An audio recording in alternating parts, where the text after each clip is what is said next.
¿Sí ven? Sensibilidad en la A, especificidad en la D. ¿Cuántos faltan aquí para completar? 296. 100, 196. Listo. 194. ¿Cuánto totaliza por este lado? 214. Listo. Ay, 214. ¿Cuánto totalizan estos? Bueno, 186. 780. Esa sí no estaba difícil. Listo. ¿Cuál es el valor predictivo positivo para esta prevalencia del 2%? 18, serían 18 sobre 18 sobre 214. Háganlo. ¿Cuánto es eso? 8%, 8.4. 8.4%. Listo. ¿Y cuál es el valor predictivo negativo? 784 sobre 786. ¿Cuánto es eso? 99.7. 99.7%. Listo. ¿Entendido hasta acá? ¿Sí? ¿Alguien se perdió? ¿Todos estamos claros? Ese último no lo entendí. Me perdí en el valor predictivo negativo. Acuérdense, ¿cómo es la fórmula de valor predictivo negativo? Esa ya la vimos hace 8 días. D sobre C más D. Listo, entonces D sobre C más D. 784 sobre 786. Eso da 99.7. Correcto. ¿Listo? ¿Lo demás lo entendieron? ¿Qué pasa si yo tengo que calcular una prevalencia del 10% y del 50%? Tengo que volver a construir mi tabla, ¿cierto? Pues voy a borrar estos datos de esta. Les recuerdo a los que me ven en diferido usar estos espacios también para hacer los ejercicios. Listo, perfecto. Borro todos los datos porque obviamente al cambiar la prevalencia, pues ya estos valores de sensibilidad y especificidad se multiplican por otros números. Entonces, ya calculamos en conjunto la prevalencia del 2%.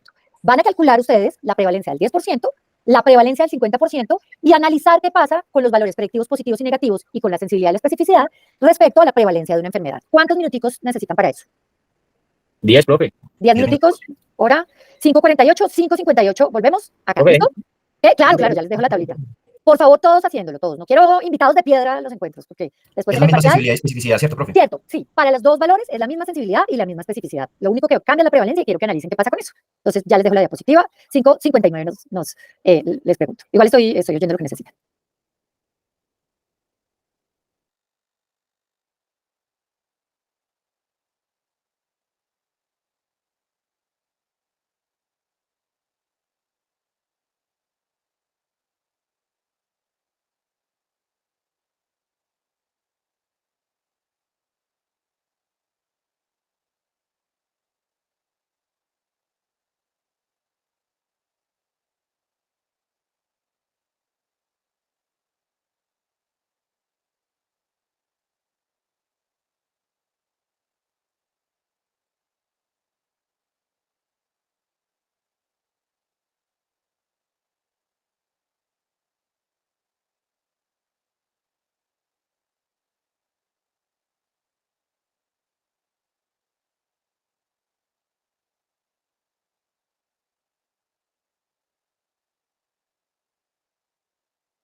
¿Cómo vamos?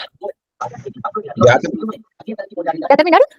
Listo. Listo, pues. Sí, profe. Bueno, hagamos la tabla del 50%. ¿Cuántos quedan en verdaderos positivos? ahí da 450. ¿Acá? ¿Del Sí, 10%? No. Sí, con prevalencia del 50%, ahí en los, al final No. 500, ahí el total es 500 de los enfermos, Ah, del 50, no, la del 10%, hagámosla primero. 100, Listo, ahí es 100, 100, el total, pues acá, pues 900. Listo, 900. ¿cuántos verdaderos positivos? 90, 90. Listo, entonces aquí faltan 10. 10. ¿Cuántos verdaderos negativos? 720, Entonces aquí faltan 180. 180, 180. Listo, ¿todos lo tienen igual, mis muchachos? Sí, señora, sí vamos. Sí, señora. Sí, señora. Listo. ¿Cuánto dio el valor predictivo positivo para esa prevalencia del 10%? 23.3. ¿Todos les dio lo mismo? A medio diferente. ¿Dijiste 23? 33.3. Listo. 33.3. 33, lo que tengo gripa. Y el negativo, 98.6. listo.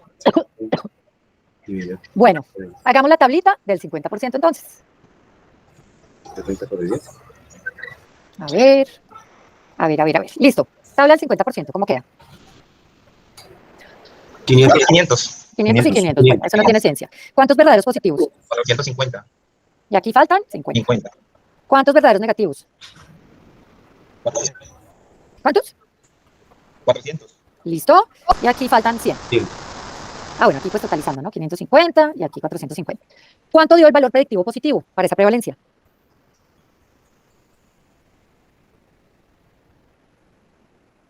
Sí. 81.8. Listo, 81.8%. ¿Y el negativo? 88.8. No. 400 sobre 450. Sí, 88.8. Sí, señora. Bueno, pues, ¿qué pasa con esos valores predictivos positivos y negativos y la prevalencia? Profe, que están casi similares. Entre mayor prevalencia, el valor predictivo positivo y el predictivo negativo de alguna manera también aumentan. ¿Aumenta? Partimos del 8.4 y llegamos al 88.8. Ah, sí, señora, aumentan. Entonces, el valor predictivo positivo aumenta si aumenta la prevalencia. El valor predictivo negativo disminuye si aumenta la prevalencia. ¿Sí? ¿Qué pasa si yo tengo una prueba diagnóstica que se validó en una población con una prevalencia del 50% de la característica de la enfermedad, la que quieran? Y la aplico, compro el pool de pruebas para mi país, para Colombia, pero en mi país la prevalencia ya es del 10%. ¿Qué pasa? No entendí, profe, me repite la pregunta. ¿Qué pasa si yo compro una prueba diagnóstica para el país? O sea, dentro de mi política pública como epidemiólogo yo digo sí. Perdón, se corrigió ahí. Listo. Yo compro una prueba, pero la prueba fue validada para una población europea que tenía una prevalencia de la enfermedad del 50%. Pero aquí en Colombia la prevalencia de la enfermedad es del 10%. ¿Qué pasa con esa prueba diagnóstica? Profe, que va a detectar un menor número de casos al esperado.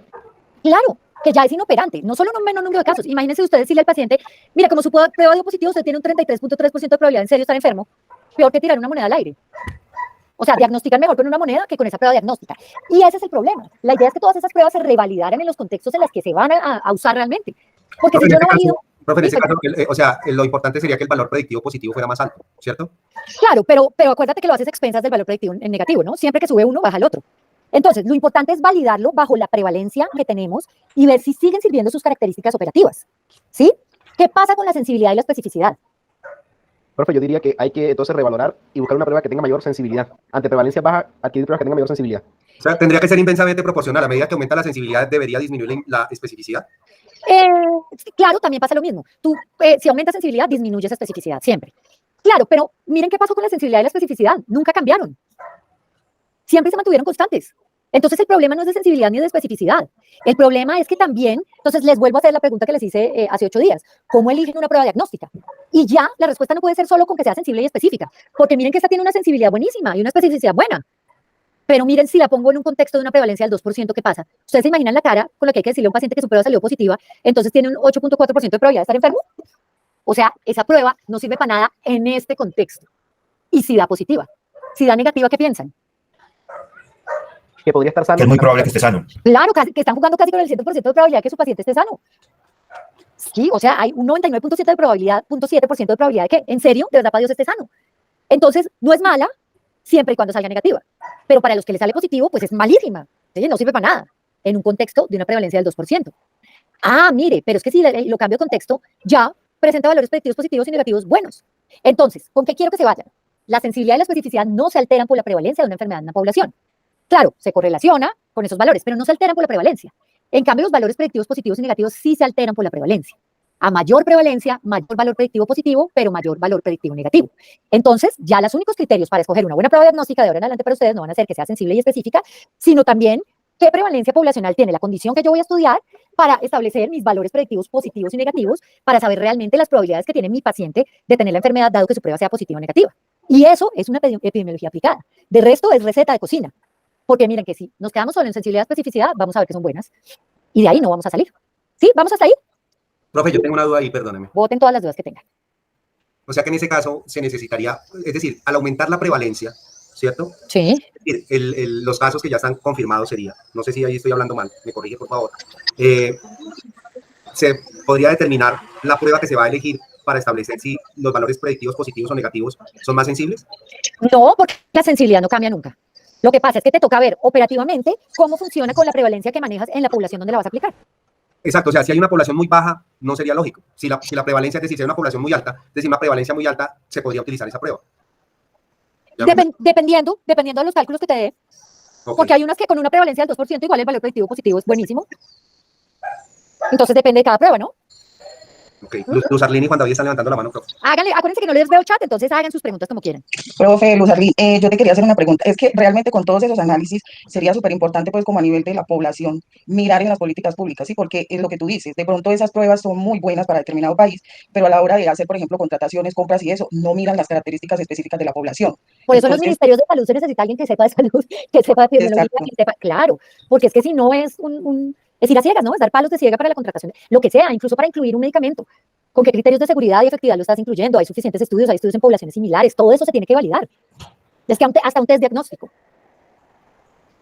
Entonces, sí, claro, Luz Arley, claro, sería fundamental pues que realmente esta epidemiología aplicada no solo se aplicara a la consulta, sino a las políticas públicas que se hicieran con base en ciertos criterios lógicos, ¿no? ¿Mi Luz Arley, te me fuiste? No, profe, estoy aquí escuchando, claro que sí, muchas gracias. A ti, mi Luz Arley, muy importante tu apreciación. ¿Quién más iba a participar? Profe Juan David. Hola, mi Juan David. Ay, profe, gracias. Ya me solo más.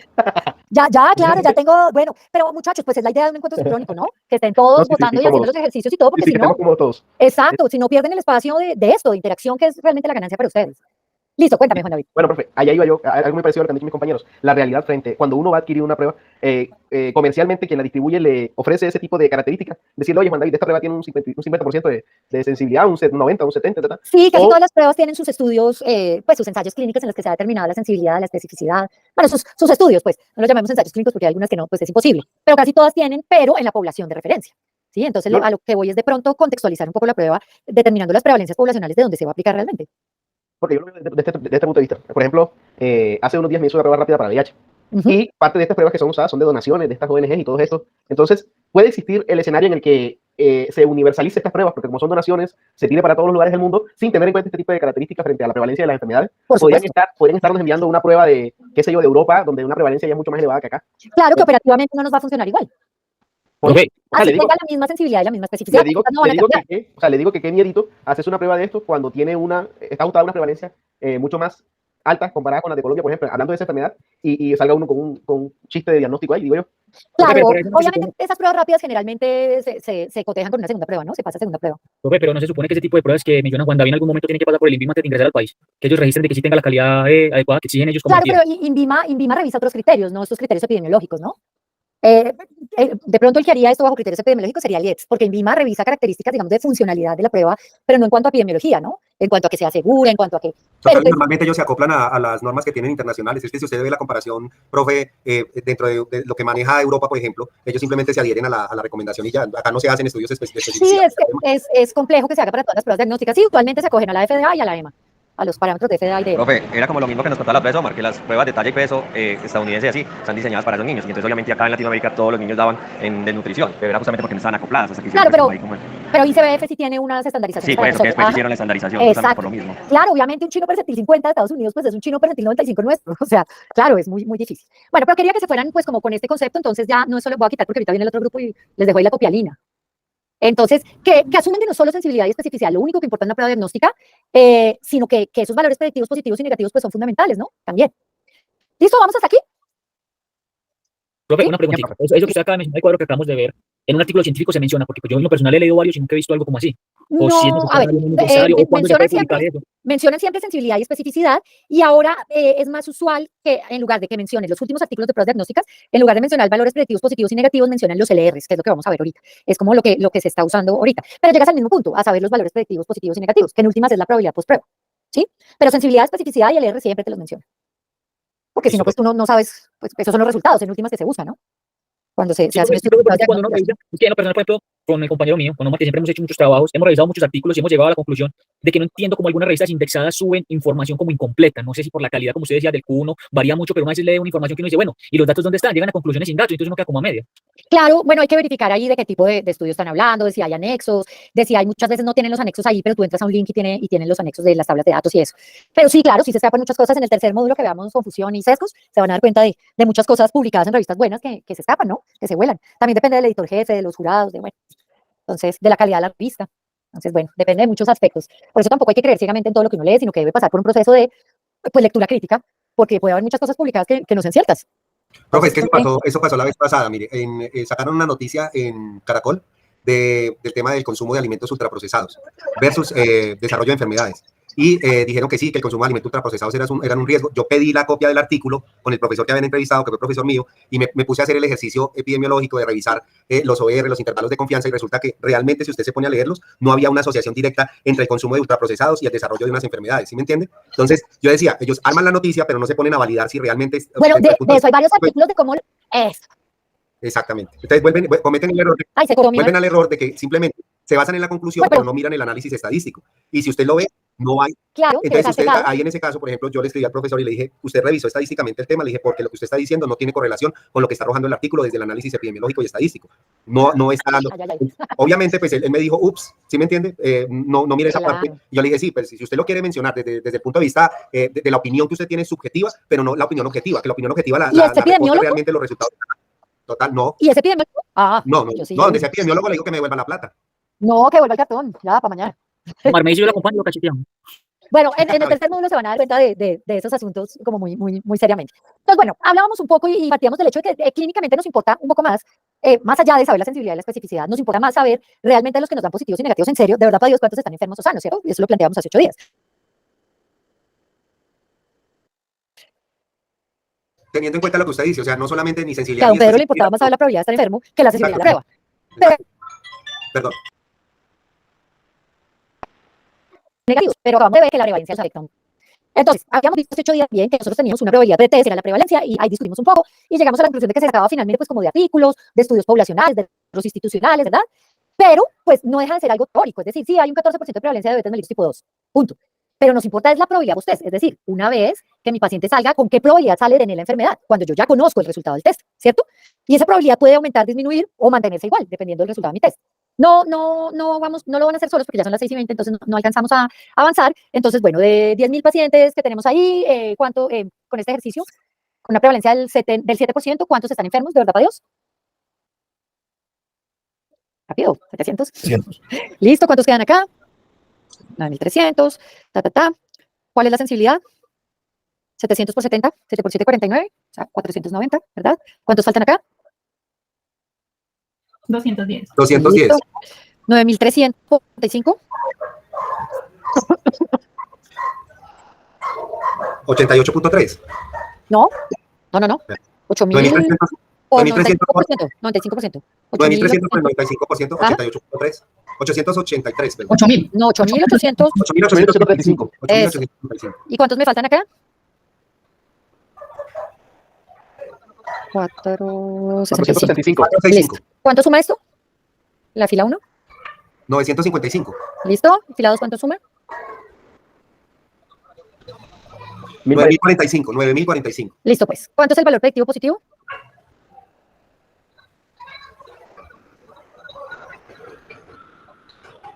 Profe, ahí de una vez me saca la duda, sería 955 sobre 490, ¿cierto? ¿O al revés? No, al revés. 490 sobre 955. 51.3. ¿Listo? ¿Y cuál es el negativo? Entonces ahí sería 8.835 dividido 9.045. Exacto. 97.6. Listo, 97.6. Listo. Con un test positivo, Entonces, bueno, ya vamos a ir. Si parte de una prevalencia del 7%, la probabilidad de que el paciente tenga la enfermedad si su prueba sale positivo es del 51.3%, ¿verdad? Sí. Es una probabilidad mala, no quedó tranquilo, mandó al paciente a una segunda prueba. Pero con el mismo test Puede decir que diagnóstico, sí o no, o sea, si usted tiene el 50% puede decir que sí o puede decir que no. exacto. pero no es Venga, específico. don Pedro, voy a tirar una moneda, si sale sello está sano, si sale cara está enfermo. Ya, es la misma vaina. Pero si la prueba sale negativa, tiene una probabilidad de 97.6% de estar sano, de no tener la enfermedad. Y quedó tranquila porque es una prueba excelente, ¿cierto? ¿Sí? Profe, y bueno, el BPP un 48%, a pesar de que es un número alto, uno dice que no tiene nada. ¿O sí? No, pues obviamente el comportamiento sería pasarle a una segunda prueba, ¿no? Sí, a partir, más o menos usted de la experiencia suya o la experiencia suya, ¿a partir de qué número porcentaje sería adecuado pasar una No, segunda por ahí prueba? del 80, 85%. Eso lo había hecho la vez pasada, si era del 80 al 85, sí es más segura. Sí, sí. Por lo menos ya se cataloga como buena. Tengan en cuenta estos dos valores, de valor predictivo positivo y negativo. Anótenlos por ahí en algún lado porque los voy a borrar. Positivo 51.3, negativo 97.6. ¿Listo? La idea era que ustedes hicieran este ejercicio, pero pues estamos hicimos. sí, lo acabamos de hacer realmente. Estamos ahí, estamos ahí. Básicamente. No se la juega. Uy, Venga, a ver. se me salió el Me salió el estrato. Ay, ay, ay. Listo. Entonces, resulta que nosotros tenemos otras formas de llegar a esas probabilidades post-prueba, que son las razones de verosimilitud o los coeficientes de verosimilitud o likelihood ratio en inglés, que lo van a encontrar en los artículos como LRs. ¿Sí? ¿Qué pasa con estos LRs? Expreso yo de una manera matemática una combinación de la información que me da sensibilidad y especificidad. ¿Para llegar a qué? Para llegar a esa probabilidad post-prueba o post-test. Pero estos LRs no se ven afectados por la prevalencia. Entonces, llego finalmente a los mismos valores predictivos positivos y negativos, pero este paso intermedio no se ve afectado la prevalencia, ¿verdad? Entonces, ¿qué es? Como es una razón, entonces es la razón entre la probabilidad de encontrar un resultado en pacientes con la enfermedad versus la posibilidad de encontrar ese mismo resultado en pacientes sin la enfermedad. ¿Cierto? Con todas las razones. ¿Sí? Un numerador, un denominador. ¿Qué ventajas tiene que yo use este LR? Primero, son fáciles de usar. Ahorita van a ver cómo los calculamos. Obviamente la explicación pues, hace que se complejice, pero cuando ya lo hagan ustedes el ejercicio se van a dar cuenta que son muy sencillos de calcular. Puedo combinarlos en diferentes pruebas y no tengo que hacer tabla 2x2 para cada una. El ejercicio con el que iniciamos el encuentro sincrónico, tuvieron que construir la tabla 2x2 y en la vida real yo no me voy a poner para cada prevalencia a empezar a hacer ahí mi tablita 2x2 y cuántos hay en la casilla, y cuántos en la B, y cuántos en la C, y cuántos en la D y a multiplicar. No. Entonces, con los LR yo no tengo que usar una tabla 2x2 para cada prevalencia diferencial. Y como la prevalencia no afecta la sensibilidad y la especificidad y es como se calculan los LRs, pues en última los LRs tampoco se afectan por la prevalencia. ¿Cómo se interpretan? Se interpretan como se interpretaría más o menos un OR o un RR, que si es igual a 1, no se modifica la probabilidad post-test, queda igual a la pretest. Es decir, el paciente entra con una prevalencia. Si su LR es igual a 1, entonces yo ya ni siquiera tengo que hacer el cálculo de la probabilidad post-test porque sé que va a quedar igualito. Si el LR es menor a 1, la probabilidad post-test baja con respecto a la pretest. O sea, es menos probable que tenga la enfermedad respecto a la prevalencia general con la que entró. Si es mayor a 1, la probabilidad post-test sube con respecto a la pretest, o sea, a la prevalencia. O sea, es más probable que el paciente tenga la enfermedad, ¿sí? Respecto a la prevalencia con la que entró. ¿Sí? Entonces es muy fácil de interpretar. ¿Qué vamos a hacer? Vamos a ver las fórmulas, que realmente son este primer pedacito. De aquí para allá es la explicación. El R positivo, ¿cómo se calcula? Sensibilidad sobre 1 menos especificidad. El R negativo, ¿cómo se calcula? 1 menos sensibilidad sobre especificidad. Dejo la tablita, ¿verdad? Para que tengan en cuenta, pero ya no la necesitaría, ¿sí? Es simplemente para la explicación de esto. ¿Qué es sensibilidad? La probabilidad de encontrar una prueba positiva entre los enfermos. Prueba positiva entre los enfermos, o sea, casillita A, verdaderos positivos, ¿cierto? ¿Qué es 1 menos especificidad? La probabilidad de encontrar una prueba positiva, pero entre los sanos, o sea, estos. Y analicen, 1, que es el total, o sea, los 9.300 menos especificidad, que es esta casillita C, pues nos dan estos 465, que sería 1 menos especificidad, o los falsos positivos. ¿Sí? ¿Vamos hasta ahí? Les estoy explicando la formulita. Listo, para los LRs negativos, entonces es 1 menos sensibilidad sobre especificidad. ¿Qué es 1 menos sensibilidad? 1 sería el total de los enfermos, menos sensibilidad, 490, serían estos 210, ¿verdad? ¿Qué sería la probabilidad de encontrar una prueba negativa entre los enfermos? O sea, los falsos negativos. Eso es 1, ¿verdad? La unidad, el total de los enfermos menos sensibilidad. ¿Y qué es la especificidad? Pues la probabilidad de encontrar una prueba negativa entre sanos, o sea, verdaderos negativos. Simplemente es para que sepan de dónde sale la fórmula. Pero la formulita solo es esta, sensibilidad sobre 1 menos especificidad para LR negativos y 1 menos sensibilidad sobre especificidad para, la otra para positivos y esta para negativos. ¿Vamos hasta ahí? ¿Alguien se perdió? Profe, en esa lógica, diciendo la probabilidad, viendo las dos fórmulas, siempre que sea la R positivo, siempre ser positivo con positivo, no puede combinar nada, mientras que la otra es negativo con negativo. Pues, ¿cierto? Pues, es lo que dice la fórmula. Claro, siempre los positivos estudian la probabilidad de pruebas positivas. Ese va a ser como el pastel, para que no haya uno confundido un positivo con un negativo, porque claro, no sería. Claro, porque son razones. Entonces, razón entre, acuérdense que les dije, es una razón. Entonces, es la razón de la probabilidad de encontrar una prueba positiva entre enfermos versus sanos. O Sí. la razón de encontrar una prueba negativa entre enfermos versus sanos. ¿Sí? Prácticamente sería un bloque para la de arriba y el segundo bloque para la de abajo. Positivo, un bloque, sí, un bloque para la de arriba, un bloque para la de abajo. Pero hablando en términos de sensibilidad y especificidad. Sí, perfecto. Entonces, tengo una sensibilidad del 70%, una especificidad del 95% y les traje los valores predictivos positivos y negativos del ejercicio que acabamos de hacer, de este. Ay, los burrí. Pero era este mismo. Sensibilidad 70, especificidad 95. ¿Listo? Que les dije que anotaran, que eran 51.3 y 97.75. Vamos a calcular los LRs con las fórmulas. LR positivo, sensibilidad sobre 1 menos especificidad. Sensibilidad de 70%, o sea, 0,70, sobre 1 menos especificidad, 1 menos 0,95. ¿Sí ven que es facilísimo ya el desarrollo? LR positivo, 14. ¿Listo? Profe, si es que acá se ve más simple, en el otro lado se ve más enredado porque está el otro cuadro y uno cruza los cables, entre comillas. No, pero era para explicarles de dónde salía, porque no me gusta que simplemente copien una receta y no tengan ni idea qué es esa vaina, ¿no? Sí, claro, pero por ejemplo, usted pone en la otra parte, se le cruzan los dos cables, mientras que acá ya está específico lo que es. Listo. Entonces, LR positivo 14. LR negativo, 1 menos sensibilidad, o sea, 1 menos 0,70 sobre especificidad 0,95. LR negativo 0,315. ¿Vamos hasta ahí? Sí, profe. ¿Sí? Listo, perfecto. Entonces ya tenemos el cálculo de nuestros LRs. Entonces, acuérdense que decíamos que era una razón de resultados positivos entre enfermos versus sanos y resultados negativos entre sanos versus enfermos. Entonces, un LR de 14 positivo. Por cada 14 resultados positivos en enfermos, hay un resultado positivo en sanos. Sí, porque es una razón. Ese, profe, hay un resultado positivo en sanos, es el 1 menos, ¿cierto? ¿O me equivoco? No, es el comparador, ¿sí? Porque es una razón. Ok. Entonces, como te da Ok. 14, pero es una razón, la interpretación es que por cada 14 verdaderos positivos, pues, hay un resultado positivo en sanos. Ok, siempre tiene ¿Sí? que haber la comparación. Siempre porque es una razón. En las razones siempre hay comparaciones, ¿no? Y el LR negativo para la identificación se hace el inverso, ¿no? Entonces dividen 1 entre el número que les dio, en este caso 0,315, eso da 3 punto algo. Entonces, por cada 3 resultados negativos en sanos, hay un resultado negativo en enfermos. Profe, ¿por qué se divide? Porque es más fácil la interpretación así. Porque si no, la interpretación iría a contrasentido.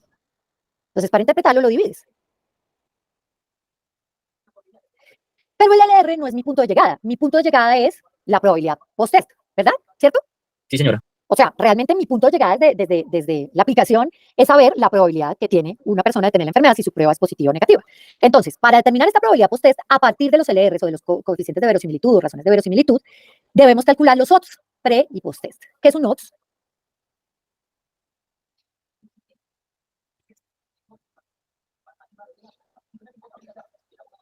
¿Qué es un odds, muchachos?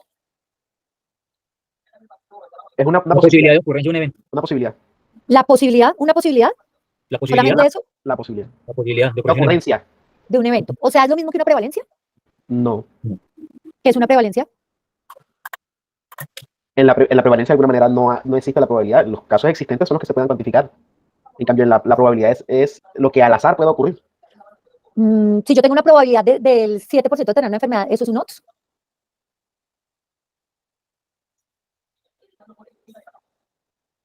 ¿Qué repasar, señores? ¿Qué es un odds? Porque en última es una prevalencia, entonces sería una probabilidad. Entonces, ¿qué le falta a un odds para ser un odds? La prevalencia. No. ¿Cómo calculan un odds radio? Espichando un botón en el SPSS. Aquí es cuando les digo que se aprenden las recetas Profe, y no la esa lógica fue de lo que dividido hacen. B por C. Entonces hay una ¿Una división, razón? ¿cierto? Es una razón. Entonces, ahora sí, ¿qué le falta? ¿Qué es un odds? Si divides, es una razón. Entonces, ¿qué es un odds? Un denominador. Solamente, y la otra parte, me acaban de decir que dividen una cosa entre otra. Un numerador y un denominador. Un numerador y un denominador. ¿Y qué tiene el numerador y qué tiene el denominador? La posibilidad de que ocurra un evento en comparación con de que no ocurra el evento. Eso es un odds, gracias. ¿Quién fue? Yuri, ¿verdad? Sí, profe. Señores, ese concepto debería estar afincadísimo. Yo los veo calculando el resto del tiempo. Y no saben qué es. La probabilidad de que ocurra un evento sobre la posibilidad de que no ocurra. ¿Cuál evento? Cualquiera. Que usted sea hincha de Millonarios versus que sea de Santa Fe. Que vote por el candidato de A versus que vote por B. Y en este caso, de que tenga la enfermedad versus que no la tenga. ¿Cuál es la probabilidad pretest de que usted tenga la enfermedad? Eso lo discutimos hace 8 días. ¿Cuál es la probabilidad pretest de que usted tenga una enfermedad? La prevalencia. Prevalencia. Entonces, si la prevalencia de una enfermedad es del 10%, ¿cuál es la probabilidad de que no la tenga? 90%. Listo. Entonces, esos son los odds post-test. La probabilidad pretest, o sea, la prevalencia, sobre 1 menos la probabilidad pretest, o sea, el complemento de esa prevalencia. ¿Sí? ¿Vamos hasta ahí? Correcto. Listo, pues. En ese caso se hace el ejercicio y daría el 11.1%. Listo. Me dio 11.1%. Listo. Entonces, 0,10 sobre 1 menos 0,10, o sea, sobre 0,90. ¿Sí? ¿Les da eso? 0,10 menos 0,90, ¿cuánto les da?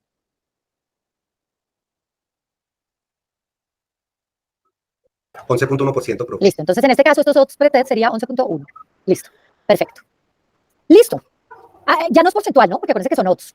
Ya no estamos trabajando. 0.11. Listo. Entonces, nos vamos a calcular para las pruebas positivas y para las negativas. Cada una tiene un caminito. Para las pruebas positivas, entonces, multiplicamos los odds pretest por el LR positivo y para la negativa, los odds pretest, o sea, este mismo número, pero por los LR negativos. Profe, perdóneme, ahí como estaba diciendo el compañero, entonces el resultado sería 0.11 o 11. 0.11. Ok. Por el R positivo para la prueba positiva, por el R negativo para la prueba negativa. Y eso que nos da, entonces, ahí sí sacamos la probabilidad post-test, que es lo que nos interesa al final, que serían estos odds post-test que nos dieron en el paso anterior. ¿Sí ven? Cada vez voy usando lo del paso anterior. ¿Verdad? Entonces, estos odds post-test que nos dieron en el paso anterior sobre 1 más los odds post-test. Y para el negativo sería lo mismo, odds post-test negativos sobre 1 más odds post-test negativos. Suena complicado, pero es muy bobo.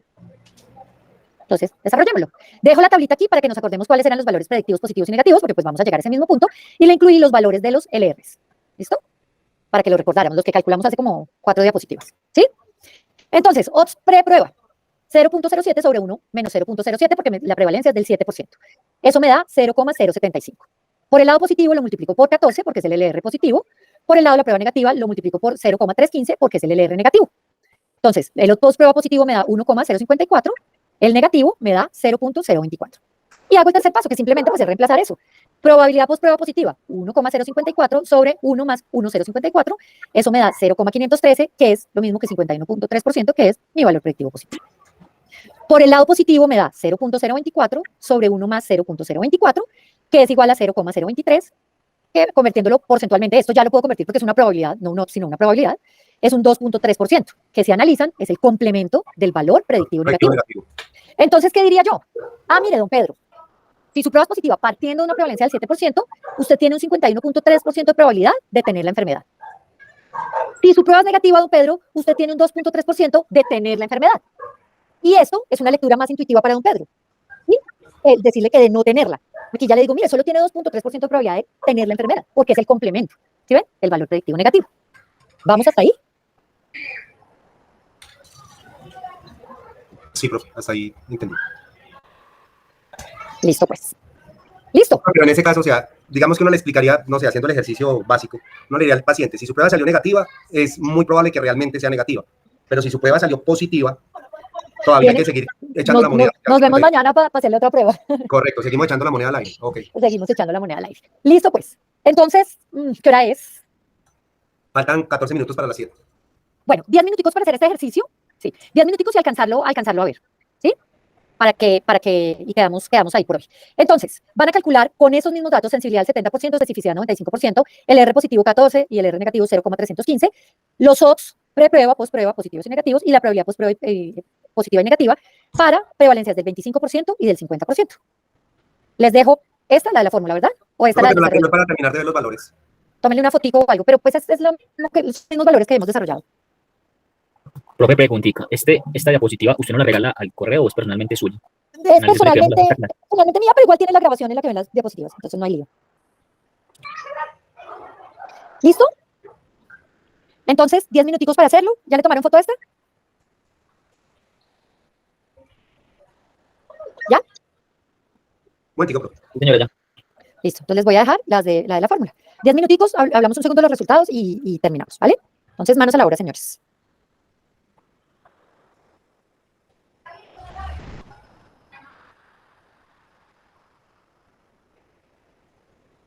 Qué loco.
¿Cómo vamos, mis muchachos? ¿Ya lo logramos? ¿Me oyen? Sí, profe, vamos lento, pero seguro. Está. Pero es que ahorita empiezan la otra clase y no quiero retrasarlos.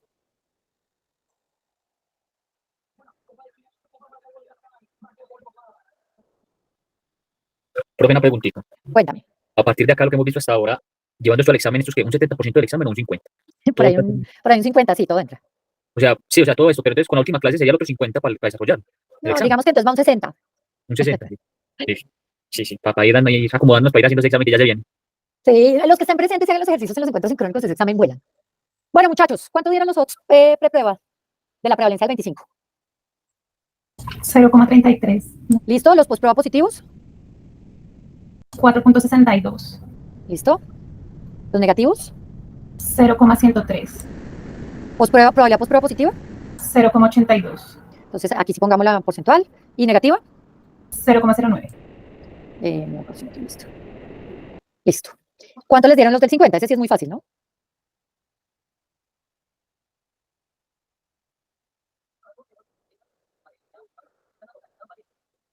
Odds preprueba 1. 1, claro, muy fácil. Entonces, pues los positivos se mantienen igual y los negativos igual, al valor del LR. 0,315, porque se multiplica por 1. ¿Cuánto dio la posprueba positiva?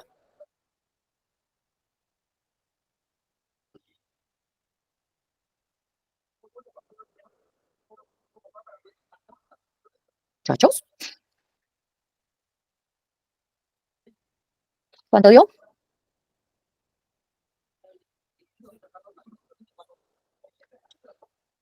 Muchachos, ¿me están oyendo? 14 sobre 1 más 14.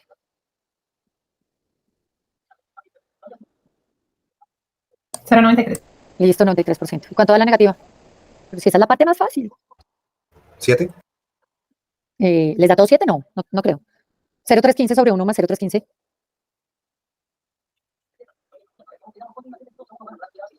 ¿1? No, 0,315 sobre 1 más 0,315 no puede ser 1.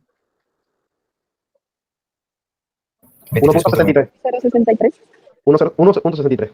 1.63. 23.9. Ese sí, 3.9. Sí, 23.9. ¿Qué están haciendo? 0,315 sobre 1 más 0,315. Ojo como meten, tienen que hacer un paréntesis en el 1 más 0,315. Para que la división les dé bien. Listo. Vuelve y juega, ¿no? A medida que aumenta la prevalencia, hay que repasar. A medida que aumenta la prevalencia, aumentan los valores predictivos positivos, que sería la probabilidad posprueba positiva, pero disminuyen los valores predictivos negativos, un poco lo que habíamos visto, ¿no? ¿Sí? Porque acuérdense que este ya se lee como el complemento, ¿sí? O sea, aquí ya se le diría al paciente que tiene un 23.9% de tener la enfermedad. ¿Sí? Pero miren que ya no tuvieron que construir tablados por 2 ni nada, y así cada vez que trabajen con una prevalencia diferente, una vez que tengan establecidos sus LRs, ya no hay problema, simplemente es hacer las multiplicaciones y las divisiones necesarias y puedo calcular la probabilidad posprueba a mi paciente. ¿Vamos hasta ahí? ¿Sí? Sí, señor. No me ignoren, que eso es muy feo. Profe, no, tuve que salir un momento y me perdí ahí, pero hágale que yo reviso el video. Dale. No, es lo mismo que hicimos, pero ya lo desarrollaron ustedes. Y pues llegando a la misma conclusión, solo que pues la interpretación de la probabilidad posprueba es en el sentido inverso que como se interpretaban los valores predictivos negativos. Simplemente es eso. Entonces, mis muchachos, les iba a decir que hoy en 8 días, no, nos vemos hoy en 15 días. Ya para terminar esto, vamos a hablar un poquito de lo que nos quedó faltando aquí, que fue la curva de ROC, que no alcanzamos, del diseño, y vamos a ver las pruebas en serie en paralelo de hoy en 15 días, para empezar ya con concordancia, ¿sí? O sea, como con confiabilidad de esas pruebas diagnósticas. ¿Listo, mis muchachos? ¿Vamos bien? Profe, apretando el acelerador, pero sí. Ave María. No apreté, al contrario, usualmente termino la clase, al contrario, fui lenta. Sí, no, lo estoy diciendo por la temática.